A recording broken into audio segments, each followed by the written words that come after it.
Hi everyone, how are you all? Hope you all are doing good. నేను బాగున్నాను. And ఈరోజు video ఏంటి అంటే, ఊర్లో రీసెంట్గానే శ్రీరాముల వారి విగ్రహ ప్రతిష్టాపన జరిగింది కదా. అది జరిగిన తర్వాత ఊర్లో ఒక 41 days కంటిన్యూస్గా భజన చేస్తున్నారు అనమాట. సో అక్కడికి ప్రసాదం తీసుకెళ్తా అన్నారు మా హస్బెండ్. సో పులిహోర చేయమన్నారు. ఇది అక్కడ ప్రసాదంకి, ఇక్కడ వండుతున్న వైట్ రైస్, అండ్ ఇది మాకు నైట్కి మేము తినడానికి వండుకుంటున్నాం. సో ఈరోజు వీడియో ఏంటి అంటే, నేను పులిహోర చేయడం, నేను దోసకాయ పచ్చడి చేయాలనుకుంటున్నా. సో దోసకాయ పచ్చడి అండ్ పులిహోర చేసేంత వరకు ఈ వీడియో ఉంటుంది. వీడియో మొత్తం చూసి మీకు నచ్చితే లైక్ చేయండి అండ్ సబ్స్క్రైబ్ చేసుకోండి. ఇలానే నన్ను సపోర్ట్ చేస్తూ నా వీడియోస్ని ఫాలో అవ్వండి. అండ్ ఇక్కడ నేనైతే దోసకాయ పచ్చడి ప్రిపేర్ చేసుకోవడానికి దానికి రెడీ చేసుకుంటున్నాను. ఈ పచ్చడి అయితే చాలా సింపుల్, ఇన్స్టెంట్గా చేసుకోవచ్చు, కానీ ఎక్కువ రోజులు అయితే నిల్వ ఉండదు. ఫంక్షన్లలో పెడుతుంటారు కదా, అలాంటి పచ్చడి అనమాట. ఈ దోసకాయలన్నీ చిన్న చిన్న ముక్కలుగా చేసుకొని పక్కన పెట్టుకోవాలి. నెక్స్ట్ జీలకర్ర, ధనియాలు, ఆవాలు వేయించుకొని పొడిగా చేసుకొని దీంట్లో కలుపుకోవాలి. ఉప్పు, కారం, పసుపు వేసుకొని ఈ పచ్చళ్ళని బాగా మిక్స్ చేసుకోవాలి. నెక్స్ట్ పోస్ట్ చేసుకుంటే సరిపోతుంది. ఆయిల్లో కొంచెం జీలకర్ర, ఆవాలు, ఎండుమిరపకాయలు అండ్ కరివేపాకు వేసుకొని అదే ఆయిల్లో కొంచెం జింజర్ పేస్ట్ వేసుకొని రెడ్గా అయ్యేంత వరకు ఉంచుకొని ఆ పోస్ట్ని ఈ ముక్కలలో యాడ్ చేసుకుంటే సరిపోతుంది. నేనైతే ఫ్రీక్వెంట్గా చేస్తూనే ఉంటాను ఇంట్లో. మా ఇంట్లో అయితే కర్రీస్ కంటే ఎక్కువ పచ్చట్లు ఎక్కువగా ఇష్టపడతారు. సో నేను పచ్చట్లు ఫ్రీక్వెంట్గా పెడుతూనే ఉంటాను. ఈ రోజు అయితే డే చాలా డల్గా అనిపిస్తుంది నాకు, బికాజ్ నేను నైట్ అస్సలు నిద్రపోలేదు. పాప బాగా సతాయిస్తుంది, ఇంకా డే బై డే ఎక్కువ అవుతుంది. తనని ఎలా కామ్ డౌన్ చేయాలో అర్థం అవ్వట్లేదు. ఈరోజు మార్నింగ్ నుంచి లేచినప్పటి నుంచి కూడా సేమ్ రిపీట్ చేస్తుంది. ఇలా పాప ఏడవడం, డే మొత్తం రొటీన్గా నాకు లేవడం, వండడం, తినడం, మళ్ళీ అదే పనులు చేసుకోవడం. లైఫ్ అస్సలు ఇంట్రెస్టింగ్గా లేదు. ఏదో ఒకటి చెయ్యాలి అనిపిస్తుంది, బట్ టైం ఉండట్లేదు అండ్ ఫోకస్ కూడా చేయలేకపోతున్నా. డే మొత్తం మైండ్ అంతా ఫుల్ స్ట్రెస్తో ఉంటుంది. స్ట్రెస్ రిలీఫ్ చేసుకోవడానికి కూడా నాకు అవ్వట్లేదు. డే మొత్తం ఏదో ఒకటి థింక్ చేయడం, లైఫ్లో నేను ఏది సక్సెస్ అవ్వనేమో అని భయపడిపోతున్నా. నాకు ఇంట్లో ప్రెషర్ అయితే ఏం లేదు, నేను ఎర్న్ చేయాలి, నేను చేస్తేనే ఇల్లు గడుస్తుంది అలాంటిది. ఇంట్లో అన్నిటికీ ఓకే నాకు, బట్ నేను ఏదో ఒక రోజు ఎర్న్ చేయాలి కదా, ఫినాన్షియల్గా ఇండిపెండెంట్ ఉండాలి కదా. ఇంత చదువుకుని ఇలాగే ఇంట్లో ఉండిపోతానేమో, ఇలాంటి భయాలే ఎక్కువైపోయినాయి. ఎప్పుడైనా సరే ఒక ఆడపిల్ల మాత్రం ఫినాన్షియల్గా ఇండిపెండెంట్గా ఉండడమే బెటర్. ఎంత బాగా చూసుకున్న ఫ్యామిలీ అయినా సరే ఏ రోజుకైనా మనం ఇండిపెండెంట్గా ఉండగలుగుతాము అనే కాన్ఫిడెన్స్ మనలో ఉండాలి. దానికోసమే ఇప్పుడు నేను కష్టపడుతుంది కూడా.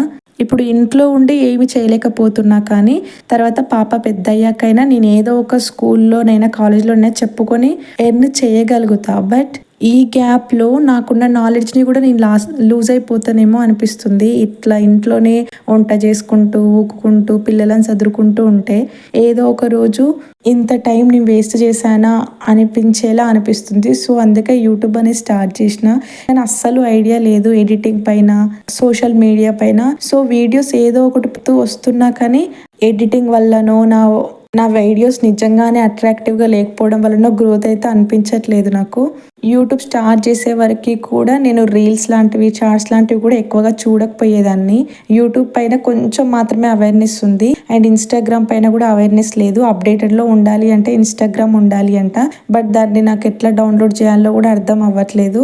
సో స్ట్రాంగ్గా ఇన్స్టాగ్రామ్ అయితే వద్దు నాకు అనిపిస్తుంది, బికాజ్ కొంచెం ఇంట్లో ఉన్నన్ని రోజులు కొంచెం ఎర్నింగ్ అయినా ఉండాలి అనే హోప్తో యూట్యూబ్ స్టార్ట్ చేసిన. నిజంగానే సక్సెస్ అయ్యి కొంచెం ఎర్నింగ్ స్టార్ట్ అయినా హ్యాపీ, ఎక్కువనైతే ఆశ లేదు. నేను నిజంగా ఎర్న్ చేయాలి అనుకుంటున్నది చిన్నప్పటి నుంచి నేను నమ్ముకున్న నా చదువు పైననే. యూట్యూబ్ అనేది ఇఫ్ సక్సెస్ అయితే అది సెకండ్ సోర్స్ ఆఫ్ ఇన్కమ్గా పెట్టుకుంటా. మెయిన్ సోర్స్ ఆఫ్ ఇన్కమ్ అయితే నాకు యూట్యూబ్ కాదు. బట్ నేను ఇలా ఇంట్లో ఉంటూ చదువుని ఎట్లా మేనేజ్ చేయాలో అర్థం అవ్వట్లేదు. ఎంత కాన్సన్ట్రేట్ చేయాలి అన్న డిస్టర్బ్ అవుతున్నా. చదివే వాళ్ళకి ఎప్పుడైనా ఒకే కాన్సన్ట్రేషన్ ఉండాలి. ఫ్యామిలీ, పిల్లలు, ఇది ఫంక్షన్స్ అలాంటివి ఉంటే అది ఎప్పటికీ సక్సెస్ అవ్వదు. సో పాప పెద్ద అయ్యే వరకు అయితే మాత్రం ఇంతే. నేను వీడియోస్ చేసుకుంటూనే ట్రై చేయాలి. ఏమి ట్రై చేసినా ఇండిపెండెంట్గా ఫినాన్షియల్గా ఉండాలి అనుకుంటే, కొంచెం పాప స్కూల్కి వెళ్ళిన తర్వాత నెక్స్ట్ నాకు ఇష్టమైన ప్రొఫెషన్ని నేను స్ట్రాంగ్గా ట్రై చేయాలి అనుకుంటున్నా. ఇప్పుడు ట్రై చేస్తే అది ఎప్పటికీ నేను ఫుల్ఫిల్ అవ్వనేమో అనిపిస్తుంది. బికాజ్ ఊకే డిస్టర్బ్ అవ్వడం వల్ల నేను చదువుతున్నా కానీ నాకు ఏమి రావట్లేదు అని ఒక డిసప్పాయింట్ మిగిలిపోతుంది. సో కొన్ని రోజులు నేను బ్రేక్ తీసుకోవాలని వాంటెడ్గానే కొంచెం బ్రేక్ తీసుకున్నా. సో ఇప్పుడైతే ఈ వీడియోస్ పైనే కాన్సన్ట్రేట్ చేసి అట్లీస్ట్ చిన్న ఎర్నింగ్ అయినా ట్రై చేయాలి. ఇక్కడైతే నేను భజనకి పంపించాల్సిన ప్రసాదం పులిహోర ప్రిపేర్ చేస్తున్నాను. నా తెలివి చూడండి, ఫస్ట్ నేను స్టవ్ ఆన్ చేయకుండానే ఆ పులిహోర ప్రిపేర్ చేస్తున్నాను. నెక్స్ట్ ఏంటా అని డౌట్ వచ్చి చూస్తే కింద స్టవ్ ఆన్ లో లేదు. ఇక్కడైతే ఫస్ట్ రైస్ ని కూల్ చేసుకున్న తర్వాత కలుపుకుంటేనే పులిహోర విడివిడిగా బాగొస్తుంది. సో అన్నంని ఫస్ట్ కూల్ చేసుకుంటున్నా. దేవుడి పేరు చెప్పి పులిహోర చేస్తే మాత్రం కంపల్సరీగా టేస్ట్ ఎక్కువగానే వస్తుంది. నేను మాత్రం ఇది చింతపండుతో చేస్తున్నా. చింతపండుతో చేసే ఏ ఐటమ్ కైనా కొంచెం బెల్లం యాడ్ చేస్తే అది ఖచ్చితంగా యమ్మీగా వస్తుంది. ట్రై చేయండి మీరు కూడా. నేను చేస్తున్న ఈ పులిహోరలో కూడా కొంచెం బెల్లం యాడ్ చేశాను. నిజంగా టేస్ట్ బాగా వచ్చింది. నేను లాస్ట్కి టేస్ట్ చేశాను. దేవుడు పంపే పులిహోర మీరు ఎలా టేస్ట్ చేశారు అనకండి. పక్కన ఇంకో బౌల్ లాంటిది తీసుకున్నాను కదా, అది ఫిల్ అయిన తర్వాత కొంచెం ఇంట్లోకి మిగిల్చాను. టేస్ట్ చూడడానికైనా మా ఇంట్లో తింటారు అని.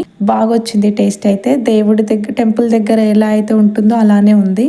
అండ్ దోసకాయ పచ్చడికి వస్తే అది కూడా మంచిగా కుదిరింది, బట్ కొంచెం సాల్ట్ తక్కువైంది. ఈరోజు నా లాంగ్ వీడియో 2 వంటలతోని పూర్తయింది. ఇలా నా లాంగ్ వీడియోస్ చూస్తూ నన్ను సపోర్ట్ చేయండి. Will meet in next long video. Until then take care, bye.